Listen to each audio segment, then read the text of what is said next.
Hey everyone, good morning, good afternoon, or good evening, whatever time zone you're in. Welcome back to Sip&Talk. I'm Sunny. And I'm Joe. Hey, how is everyone doing today? I'm doing great, honestly. Awesome.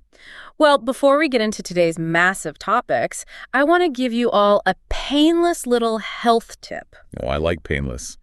Lay it on me. Right. So if you are holding a cup of coffee right now, or, if you're the type to just grab your coffee and chug it the second you open your eyes, you might want to pause for a second. Wait, really? Why? Yeah, because in the first 30 minutes after you wake up, your cortisol levels, which is your body's stress hormone, are naturally at their absolute highest peak of the day. Oh, wow. I did not know that. Yeah. So if you dump caffeine into your system right then, not only do you build a tolerance way faster and feel the effects less, but it's basically a recipe for massive anxiety. That makes so much sense. You're supposed to wait like 60 to 90 minutes, let that cortisol naturally drop, and then sip that first cup. The energy boost is so much better. That is actually a super practical tip. And honestly, you're going to want to save every single drop of that cortisol for the topics we're covering today.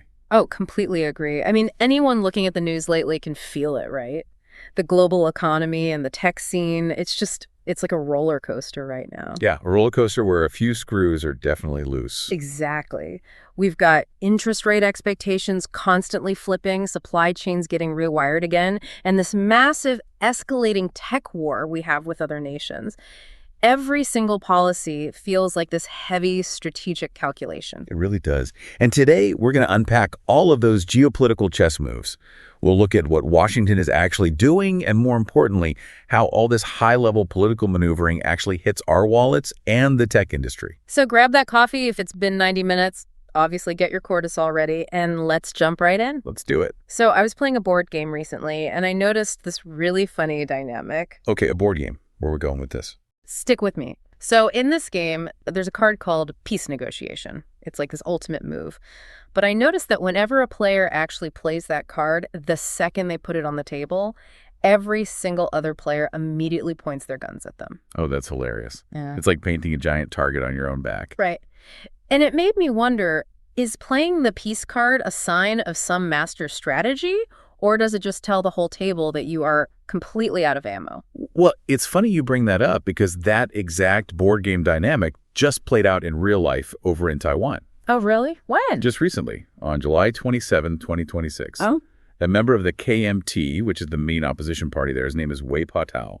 He basically threw down that peace negotiation card. Wait, how so? He proposed a motion suggesting the party's central committee should break this huge political taboo and actually research the conditions and the bottom lines for a peaceful unification with Beijing. Oh, wow. That is, I can already imagine the internet reaction to that. Oh, it was explosive.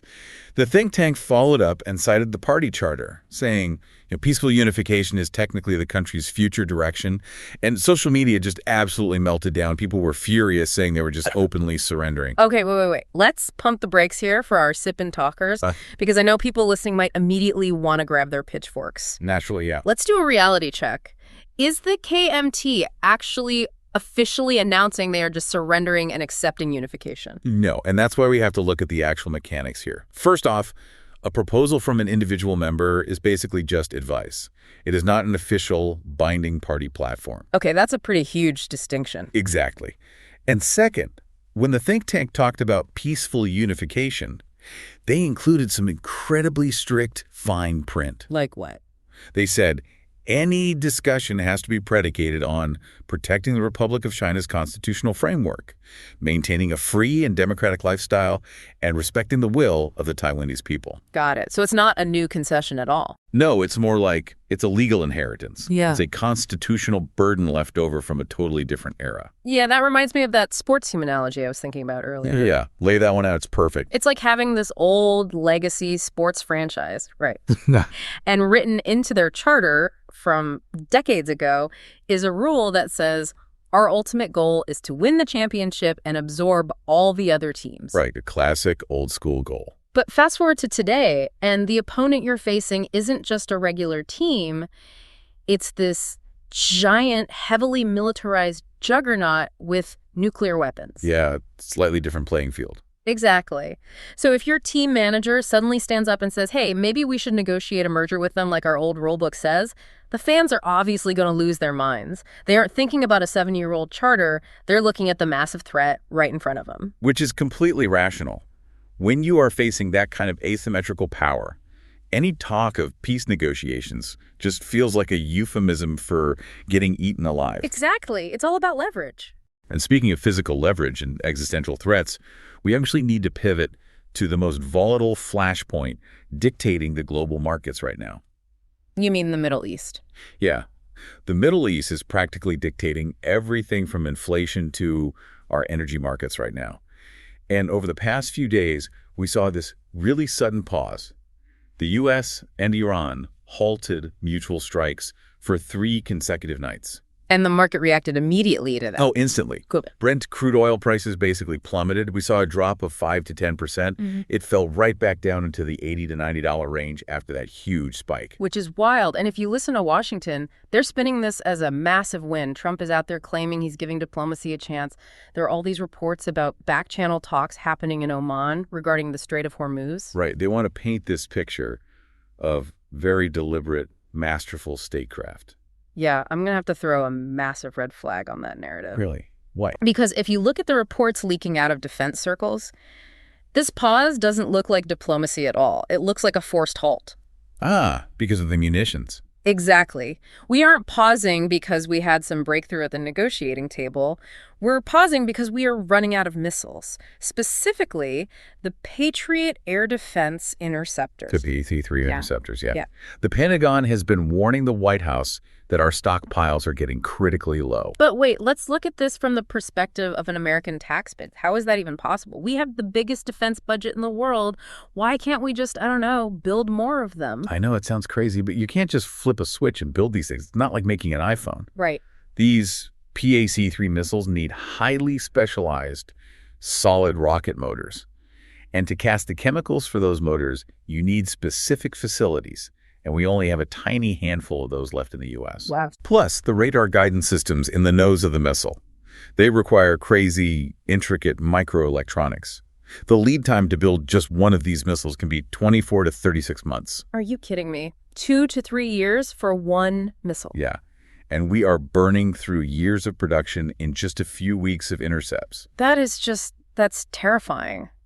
We think our foreign policy is driven by these grand strategies, but really, Washington is just checking the inventory and the armory and realizing the shelves are empty. And it forces our policymakers into an impossible corner, especially right now, with the midterms coming up in less than 100 days. Oh, for sure. Because if we keep shooting down targets and run out of missiles, the conflict expands. And if the conflict expands, oil shoots back up over $100 a barrel. And gas hits $4 or $5 a gallon. Right. And then inflation fears go through the roof right as people are heading to the voting booths. So this whole diplomacy angle, it's just us buying time for the factories to catch up so we don't trigger a domestic economic crisis. Yeah, it's totally dictated by the supply chain.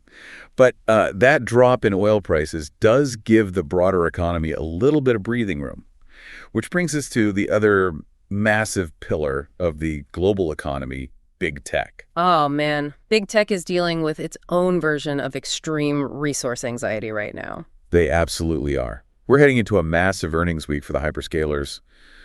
You know, Microsoft, Meta, Apple, Amazon. Yeah, and Wall Street doesn't even care about their top-line revenue anymore. Everyone is hyper-focused on one thing, CapEx. Capital expenditures, yeah. The market is basically screaming, you guys are spending billions on AI. When are we going to see the profits? Exactly. Can you actually monetize this stuff? And right in the middle of all this panic, we get this explosive news about NVIDIA. Oh, the Ohio deal. Yes.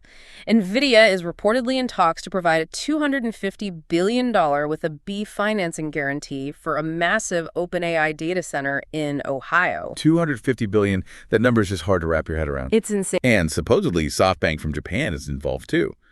On paper, it makes sense for NVIDIA, right? They want to make sure their biggest customer has the cash to keep buying their incredibly expensive chips. Yeah, but I see a massive red flag here. Like neon red. Really? How come? Think about the accounting. This looks exactly like circular financing. Let me give you an analogy. Okay, let's hear it. Imagine I have a lemonade stand, right? And I charge $100 for a cup of lemonade. That is some very expensive lemonade. Premium stuff.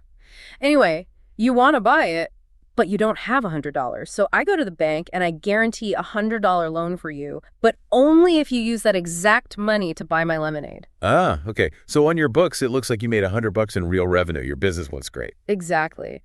But the money just moved in a circle. I am essentially backstopping my own customers' debt just to inflate my sales numbers. If NVIDIA guarantees these massive loans and the AI market doesn't magically become profitable overnight, what happens when the music stops? OpenAI defaults, and the bank comes knocking on NVIDIA's door. Yes. And NVIDIA's collateral is just a data center full of their own used chips, which would be worthless in a market crash. Why on earth would Wall Street let them take on that kind of risk? Because of the tech war with China. That's the real underlying factor here. Okay, break that down for us.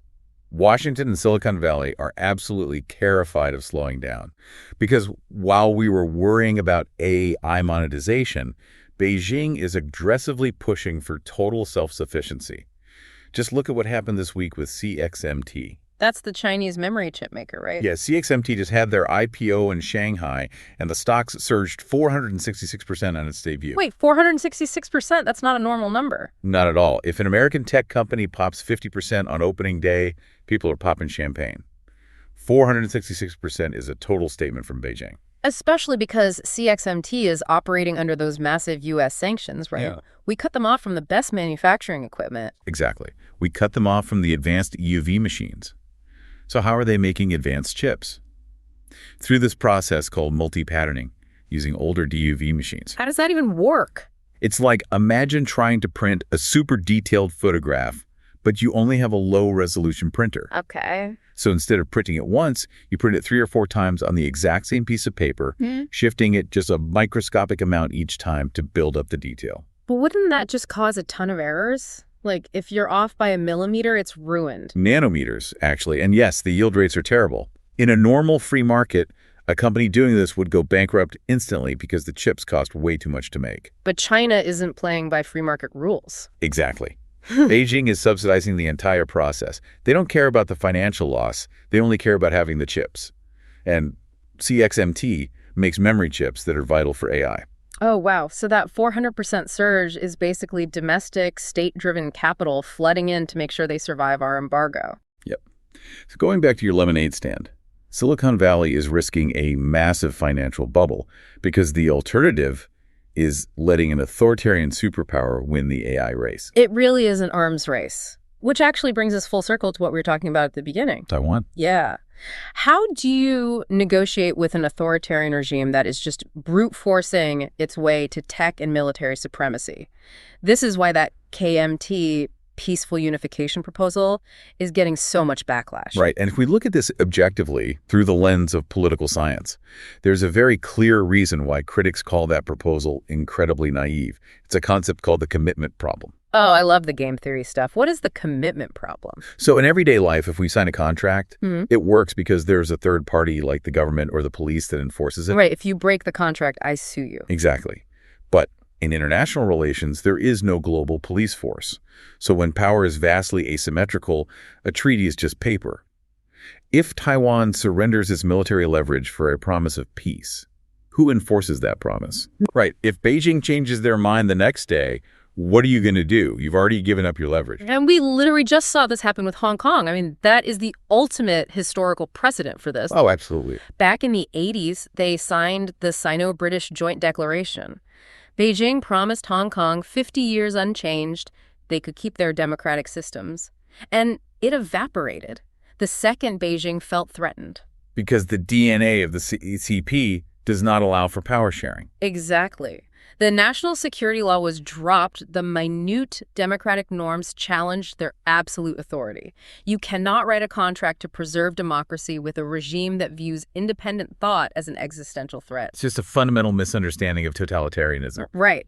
Which really ties this whole episode together. From our depleted missile stockpiles in the Middle East to a $250 billion AI data center in Ohio to the political survival of Taiwan, it literally all comes down to leverage. It really does. Yeah. Which leaves us with a pretty wild thought to chew on. Let's hear it. If AI compute power is basically the new oil, right? Like the ultimate resource. Right. How is this tech arms race going to change the leverage that democratic nations have in these so-called peace negotiations 10 years from now? Oh, wow. Like, if you don't have the compute, do you even get a seat at the table? That is, yeah, that's something to think about. That is exactly why we do these shows, to connect those dots. Sip and Talkers, if you got something out of this today, please make sure to subscribe to the podcast on whatever app you're using. Yes, definitely subscribe. And hey, before we sign off, just a quick reminder to check out our old buddy Mickey's YouTube channel, Mickey to Life. Oh my gosh, yes. Mickey is traveling to Rome right now, and he just had the most hilarious laugh-out-loud incident at the airport. You guys absolutely have to go watch it. It's so funny. Definitely go give his channel some love. For sure. All right, everyone. Thank you so much for hanging out with us. Have a great week. See you next episode. See you guys.